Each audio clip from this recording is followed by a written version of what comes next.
I moved into Riverside Gardens 3 years ago, drawn by the promise of quiet suburban life and mature oak trees lining every street. The townhouse complex was modest but well-maintained, with a small community garden and a playground that actually got used. I worked remotely as a real estate consultant, which meant I was home more than most residents, and I'd grown to appreciate the rhythms of the neighborhood. Morning joggers. Afternoon dog walkers. The predictable calm of people living their lives without drama. That peaceful existence ended the day Karen moved in next door. I first met her during her move-in, when I offered to help carry a box. She looked at my outstretched hands like I'd offered her a dead fish. "I'm just being neighborly," I said, setting the box down. She sniffed, adjusted her glasses, and informed me that she didn't need help from people who don't understand proper moving protocols. I had no idea what that meant, but I smiled, wished her well, and went back inside. I should have recognized that as the warning it was. Within a week, the complaints began. First, it was my welcome mat. According to Karen, it violated some obscure clause about visual uniformity in the HOA handbook. I checked. The clause didn't exist. When I politely told her this, she CC'd the entire HOA board on an email demanding they address the flagrant disregard for community standards. The board president, a retired teacher named Dorothy, apologized to me privately and told me to ignore it. I tried. Before we continue, if you're enjoying this story of neighborhood justice, please hit that like button and subscribe to Karen Eat World. Trust me, you won't want to miss what happens next.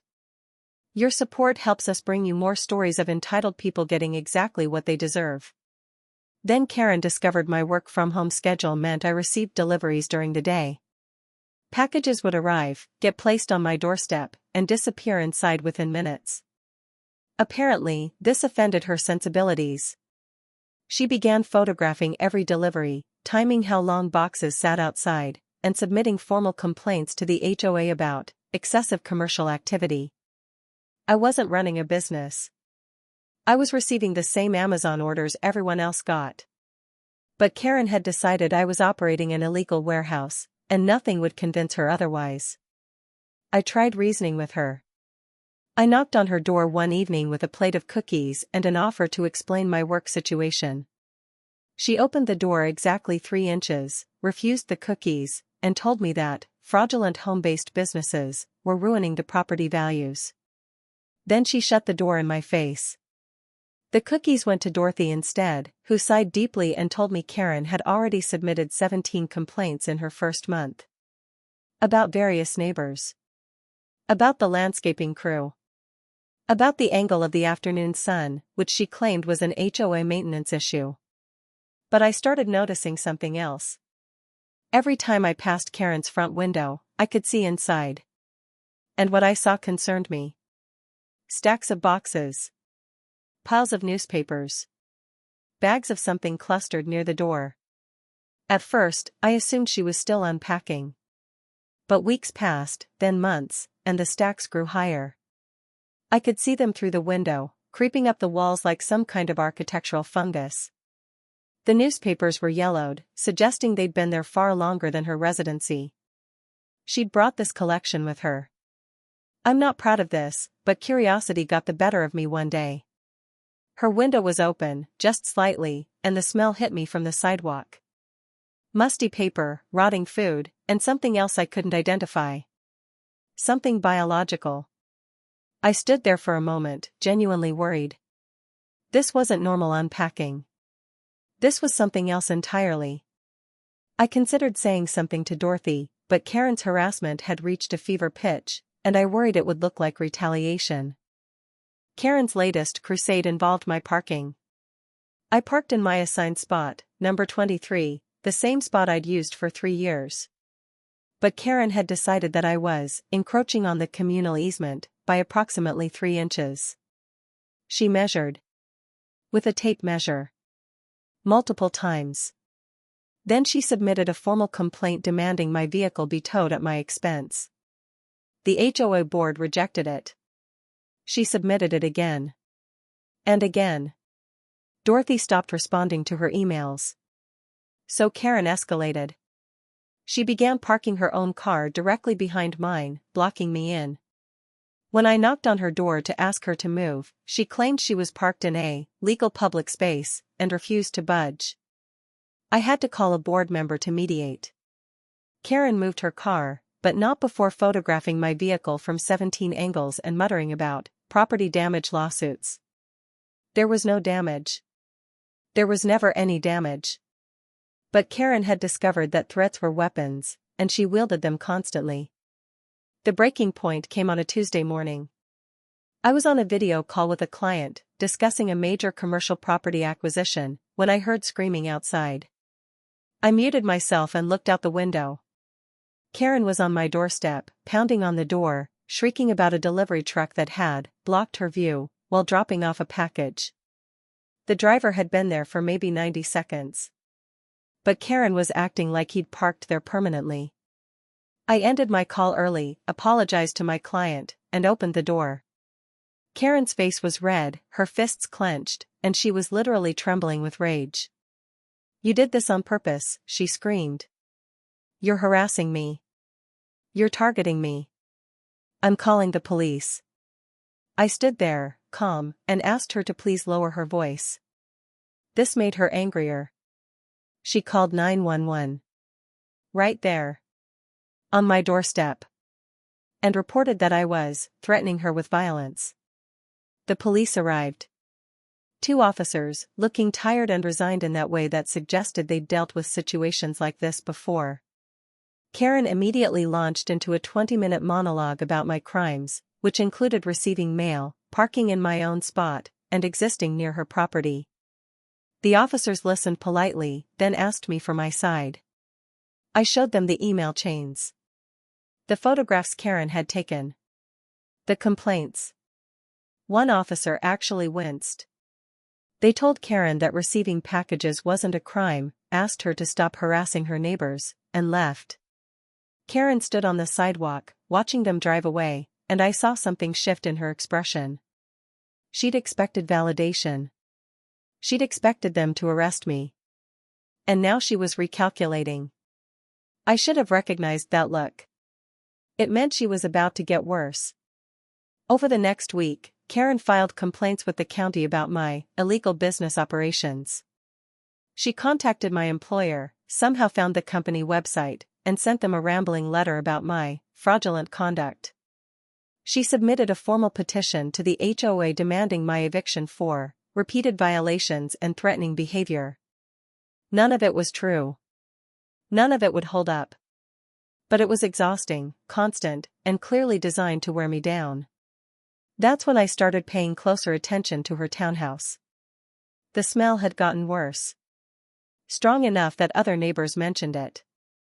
The stacks visible through her window had grown to the ceiling. And I realized something. Karen wasn't just difficult. Karen was a hoarder. A serious one.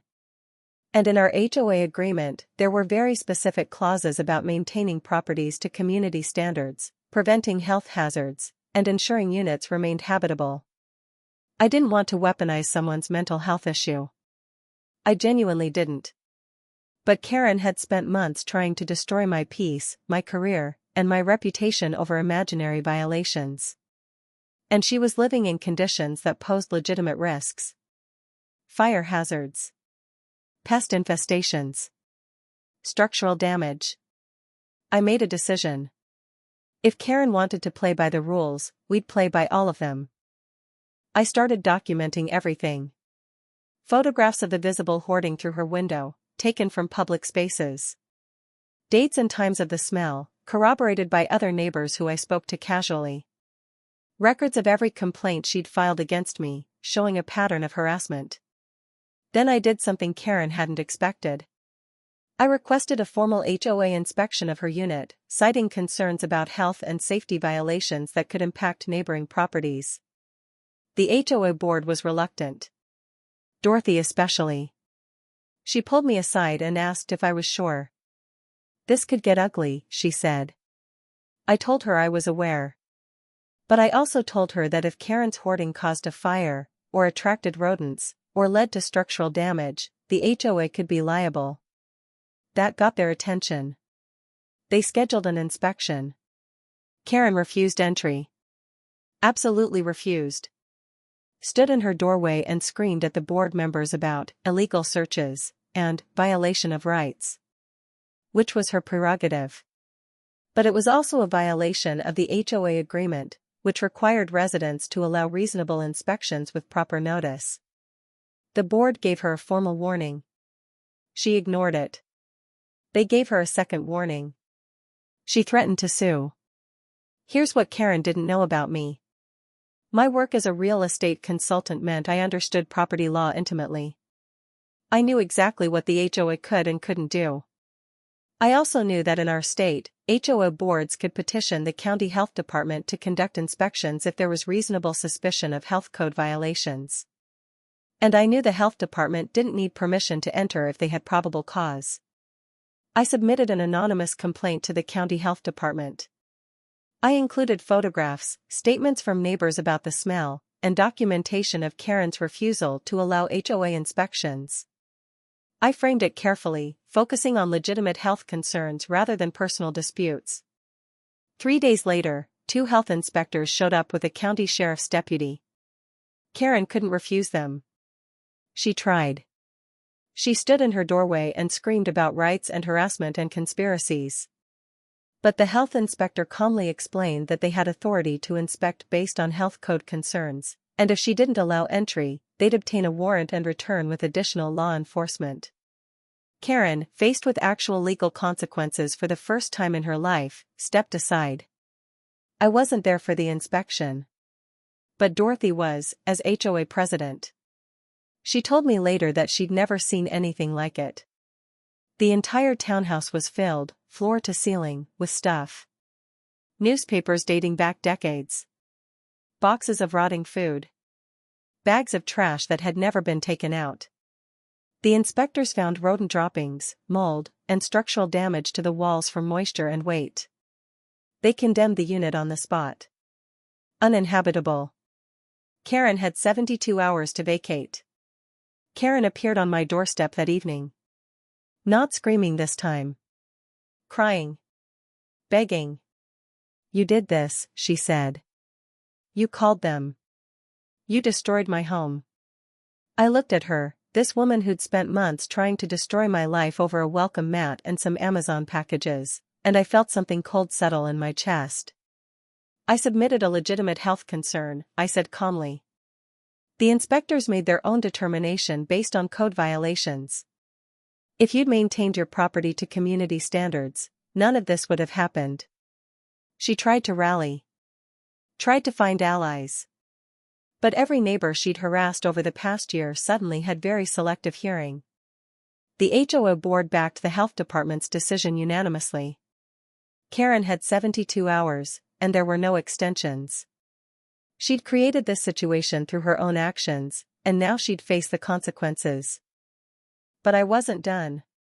Because Karen, in her desperation, made one final mistake. She sent a mass email to the entire community, claiming I'd orchestrated a conspiracy to illegally evict her, and threatening lawsuits against everyone involved. She CC'd her lawyer.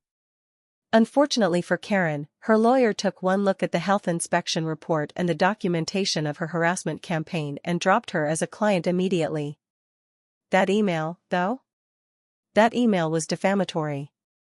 Provably false accusations of illegal conduct, distributed to dozens of people. I forwarded it to my lawyer, along with every email, complaint, and police report from the past year. My lawyer sent Karen a letter. It outlined the defamation, the harassment, and the potential damages. It also offered her a choice.